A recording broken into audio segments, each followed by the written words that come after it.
Let's throw some darts at the wall, Kevin. What do you got? What's your first bold prediction for 2026? Let's throw some darts on the wall. I'm going to start with my number 3, and then I'll move up to 1. Even though 3 is a little risky, I'm not going to lie. Okay. Aston Martin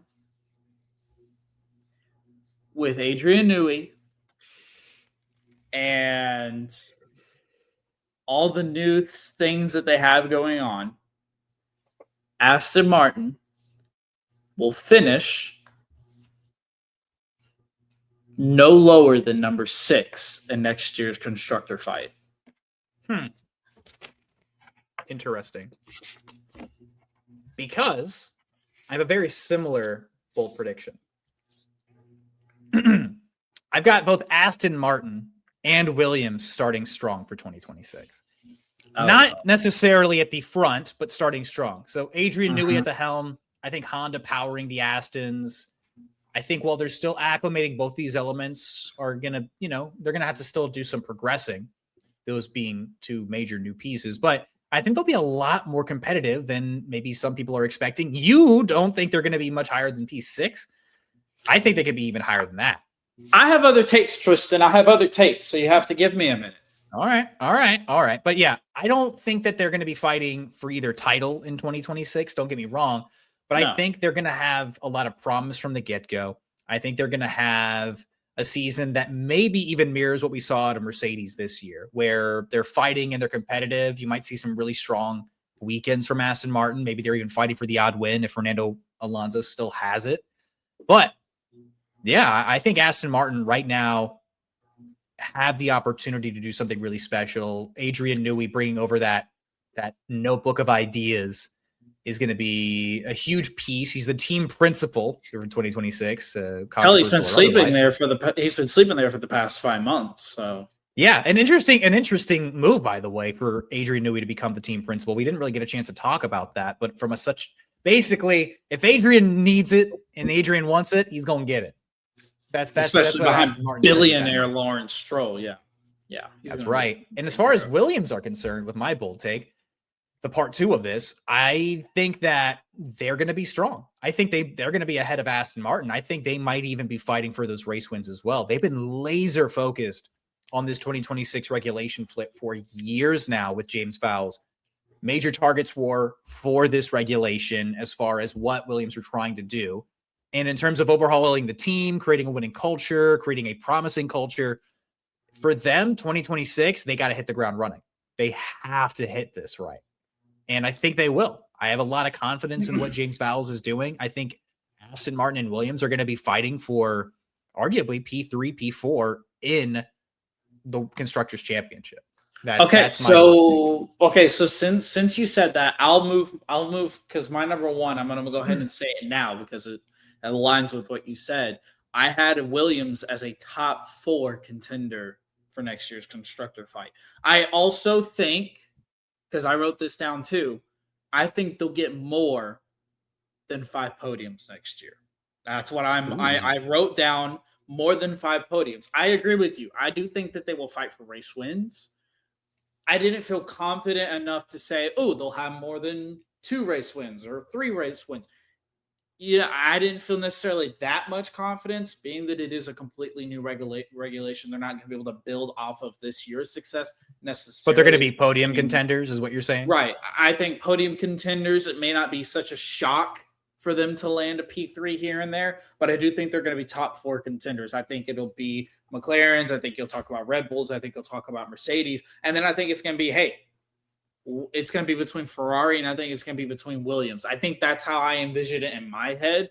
So yeah, Williams top 4 contenders, more than 5 podiums is what I've got. Interesting. One of my other bold takes, one of my older bold predictions going into 2026, Ferrari and Red Bull are going to be surprisingly off the pace for various reasons. Because I think Ferrari, and we've talked, if you're a dedicated TLP, first off, thank you. But you're going to hear me kind of echo some things I've mentioned throughout the season. Ferrari are reportedly approaching 2026's regulations with an ambitious approach compared to rivals. They're going to hope that it's going to find them gains in places that others have maybe not considered. I just don't have the faith in Ferrari to do something correctly and competently. I have not seen it. It has not been proven to me. They took a very competent car in 2024 and decided, let's throw it in the bin and start over. And then they finished where they finished. Yeah. I'm sorry to say it. I just don't have the faith. Red Bull, it has less to do with whether I have faith in them, but it has a lot to do with how much new is going on. Most importantly, their partnership with Ford to build the power unit. No Adrian Newey on the staff anymore. A lot of their technical staff have also left. Aerodynamicists, a lot of key figures from their championships are gone.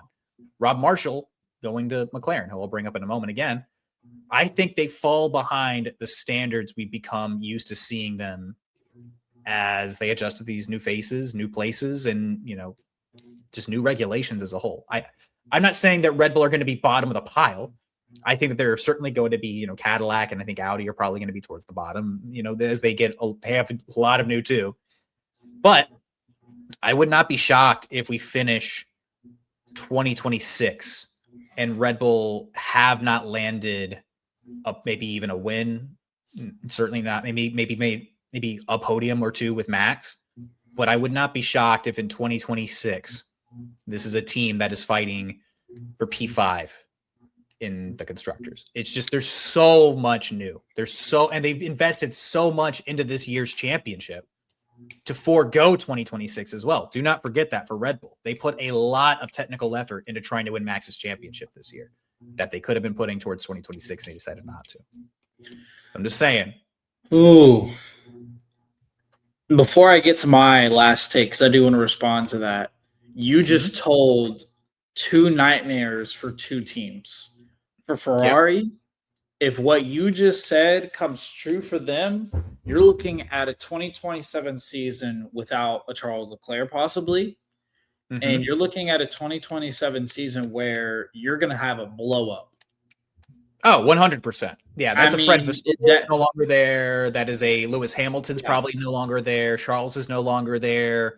The brand is so massive. Don't get it twisted. I think that eventually they start to figure some things out. But if they do not hit 2026 correctly, and they're not fighting for podiums at least to start, 2027 is going to be rough.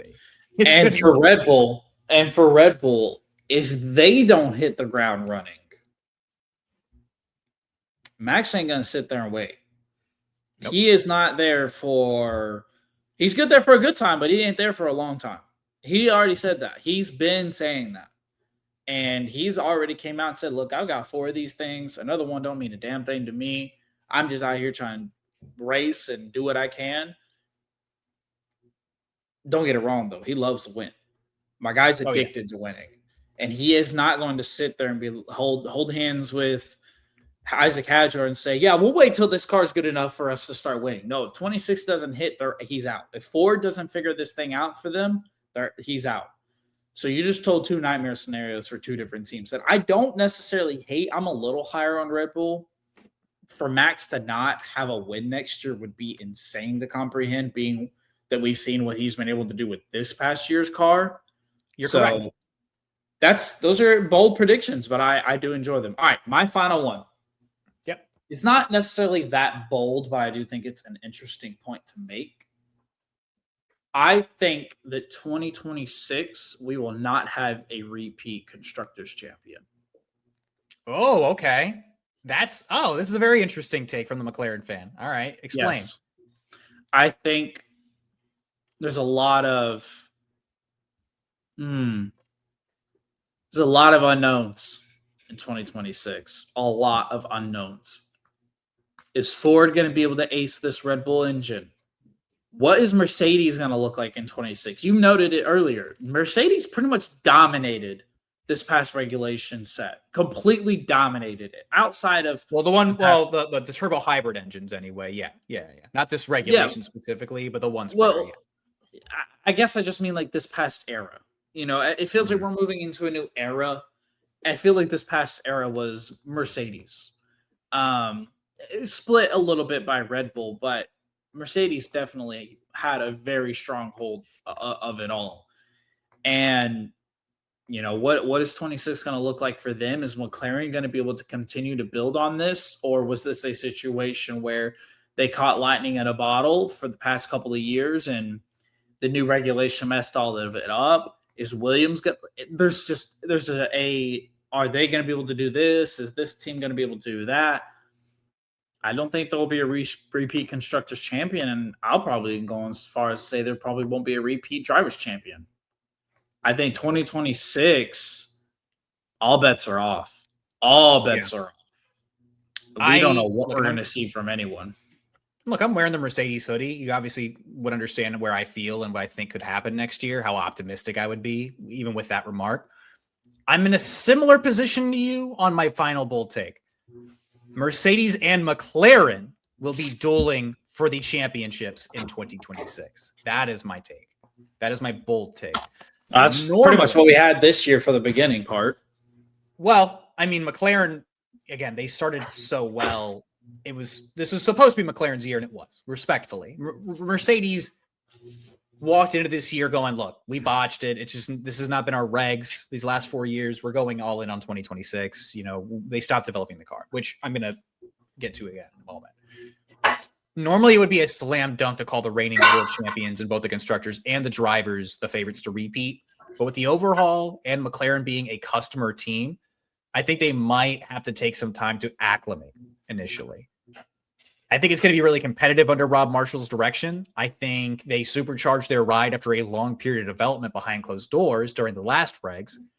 And as they get the better understanding of what they have with the engine and what's going on with these regs, I think McLaren are going to remain in the picture down the stretch.